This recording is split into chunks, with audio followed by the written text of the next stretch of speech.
Don't you remember being a god? How could you have forgotten such a thing? But we all do. That's the thing about having a physical body. It filters us, limits us, reduces us, cuts off our divine powers. Didn't you know that the mind is all of its powers when it's disembodied? The more embodied it is, the less powerful it is. All humans, as disembodied souls, are gods. When a human soul becomes embodied, divinity is lost.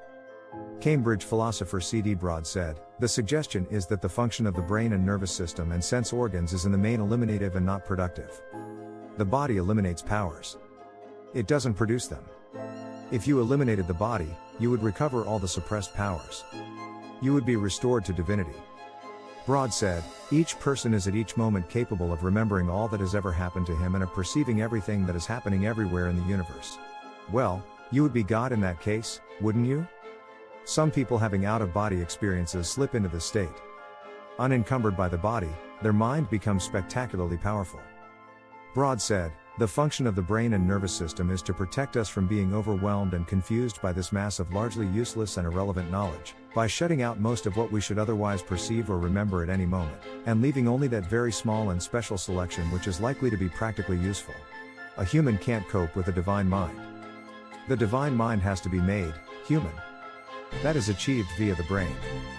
The brain gets rid of all the noise, and produces just enough signal to allow us to function efficiently in this world." Aldous Huxley said, "According to such a theory, each one of us is potentially mind at large." What is mind at large? It's the mind of a god. All humans are gods. But gods are too powerful to live in the space-time world of matter. If they want to experience the joys of a human life, to have sex and fall in love in the human style, they must fall from heaven to earth. They must disconnect from the domain of mind at large and connect to space-time and matter via a physical body. That process changes an immortal into a mortal. It means that the god must die. But death is only physical. It's the body that dies, not the mind at large. Huxley wrote, "But insofar as we are animals, our business is at all costs to survive.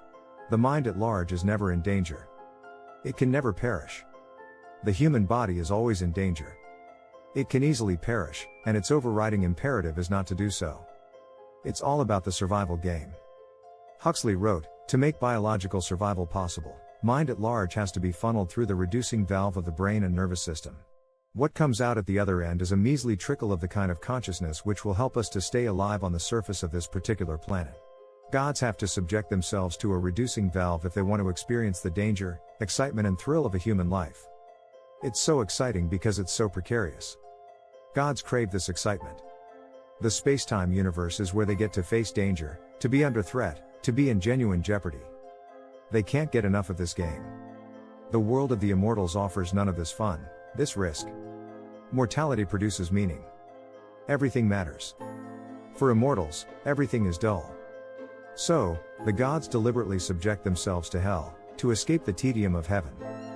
William Blake said, "If the doors of perception were cleansed, everything would appear to man as it is, infinite.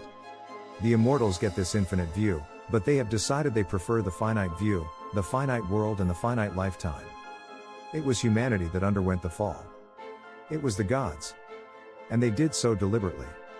Wouldn't you, given the alternative? Well, you did. That's why you're here."